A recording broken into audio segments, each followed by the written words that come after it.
सोलापुरातील सीना नदीने धोक्याची पातळी ओलांडलेली आहे। नदीचं पाणी पात्राबाहेर पडलंय। उन्हाळ्यात कोरडी ठाक पडलेली सीना नदी दुथडी भरून वाहते। यामुळे नदीकाठच्या पिकांना मोठा फटका बसलाय। उडीद, सोयाबीन, तूर आणि मका या पिकात नदीचं पाणी शिरल्याने शेतकऱ्यांचं मोठं नुकसान झालंय। या पिकांचं तातडीने पंचनामे करण्याची मागणी शेतकऱ्यांनी केली आहे। गेल्या 2 दिवसापासून सोलापूर जिल्ह्यात पावसाने दमदार अशी हजेरी लावली आहे। सध्या पहिला गेलं तर आपण सीना नदीच्या काठावर बसलेलो आहोत। गेल्या 2 दिवसाच्या पावसामुळे ओढे असतील, तलाव असतील, जे सीना नदीत येऊन मिसळतात, त्याचा कुठेतरी परिणाम आपल्याला या ठिकाणी दिसत आहे। जे गेल्या 2 दिवसापासून पाऊस सुरू असला तरी मात्र आज पावसाने कुठेतरी विश्रांती घेतलेली आपल्याला दिसत आहे। मात्र असं असलं तरी सीना नदीतील जे लांबोटी या आपण ज्या सध्या बंधारावर बसलेलो आहोत, या ठिकाणी पाण्याचा प्रवाह पाहायला गेलं तर मोठ्या प्रमाणावर पात्र सोडून जी नदी आहे कालपर्यंत वाहत होती। मात्र आज कुठेतरी पावसाने विश्रांती घेतल्यानंतर ही नदी आहे, ती नदीचा जो प्रवाह आहे तो मोठ्या प्रमाणात कमी झालेला आहे। नगर जिल्ह्यातून वाहणारी ही नदी सोलापूर जिल्ह्यात प्रवेश करत असती आणि गेल्या उन्हाळ्यात हीच नदी आहे ती कोरडी ठक पडली होती आणि त्यामुळे आता या जो नदीचा प्रवाह आहे तो ओसंडून वाहताना पाहायला मिळत आहे।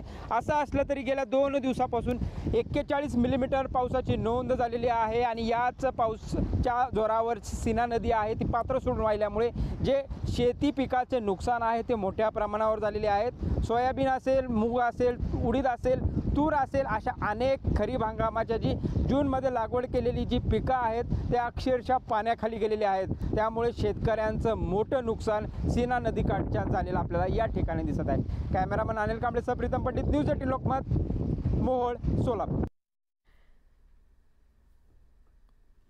जळगाव जिल्ह्यातील भुसावळ तालुक्यातल्या वाघूर धरणाचे 10 दरवाजे अर्ध्या मीटरने उघडलेले आहेत। धरणातून 16,393 क्युसेक पाण्याचा विसर्ग करण्यात येतोय। वाघूर धरणाच्या पाणलोट क्षेत्रामध्ये झालेल्या मुसळधार पावसामुळे वाघूर धरणात पाण्याची आवक वाढली असून सध्या स्थितीमध्ये वाघूर धरण हे 97% भरले।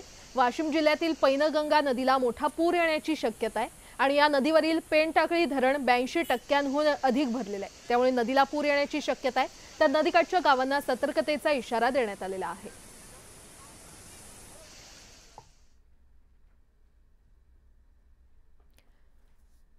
अहमदनगरमध्ये संततधार कोसळणाऱ्या पावसामुळे खरीप हंगामातील कपाशी, तूर, सोयाबीन आणि उडीद पिकांचं प्रचंड नुकसान झाले।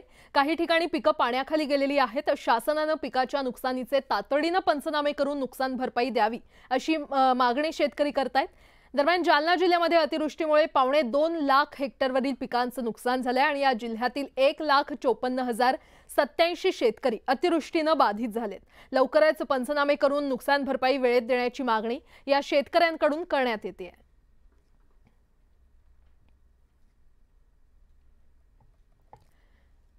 वाशिम जिल्ह्यामध्ये गेल्या 3 दिवसांपासून पडत असलेल्या मुसळधार पावसामुळे मंगरुळपीर तालुक्यातील अडाण नदीला मोठा पूर आलाय।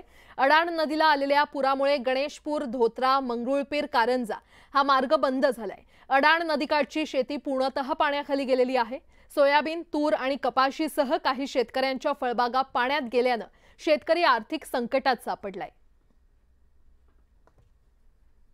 गणेशपूर गावात काल 4 वाजतापासूनच नदीला पूर आलेला आहे आणि साधारणतः 300-400 एकर जमीन पाण्याखाली दबलेली आहे।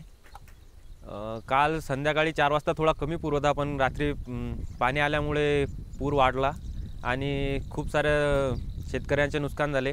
याच्यामध्ये पीक म्हटले तर सोयाबीन, तूर, कापूस, पालेभाज्या असेच पीक होते, तर त्यांचे पूर्ण नुकसान झाले। सरकारकडे फक्त आमची एवढीच एक मागणी आहे की सरकारने कोणीतरी पाठवावे आणि या जमिनीचे पंचनामे वगैरे काही करावे। राज्याला मुसळधार पावसाने झोडपून काढलेला आहे। मुसळधार पावसातील एका अंगणवाडी सेविकेचा व्हिडिओ व्हायरल होतोय। यात नदीच्या पुरातून वाट काढताना मोठी कसरत करावी लागते।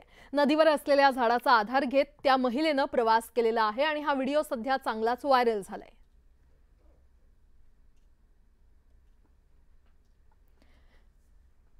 तिकडे हिंगोली जिल्ह्यामध्ये मागील 2 ते 3 दिवसात मुसळधार पावसाने नाल्यांना पूर आला होता आणि यातच वसमत तालुक्यातील चोंढी बहिरोबा गावाजवळच्या ओढ्याला पूर आला होता। अशातच एका गरोदर महिलेला बाजेवर झोपवून मानवी साखळी करत रुग्णालयात दाखल करण्यात आलं।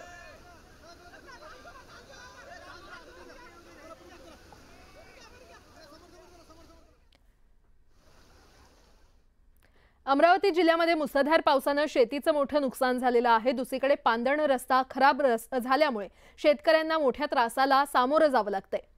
शेती मशागतीकरता बैलबंडी पायदळ चालणं सुद्धा कठीण झालंय आणि गावकऱ्यांनी लोकवर्गणीतून या रस्त्यावर मुरुम टाकलं होतं।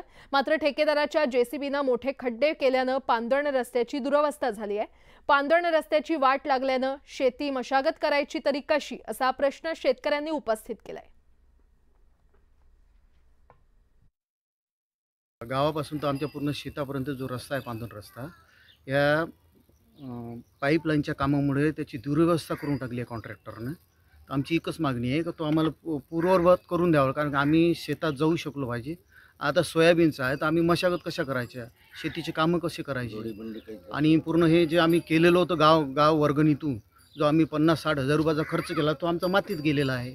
तर आता आम्ही सोयाबीन आलो तर काय करावं, आणि यांनी खोदून ठेवल्यामुळे आम्हाला प्यायला पाणी नाही। 4 दिवस झाले नळ नाही गावात, पूर्ण गावात पाहुणे आले, पोळ्याचा एवढा मोठा सण असून आमच्या घरी पाणी नाही।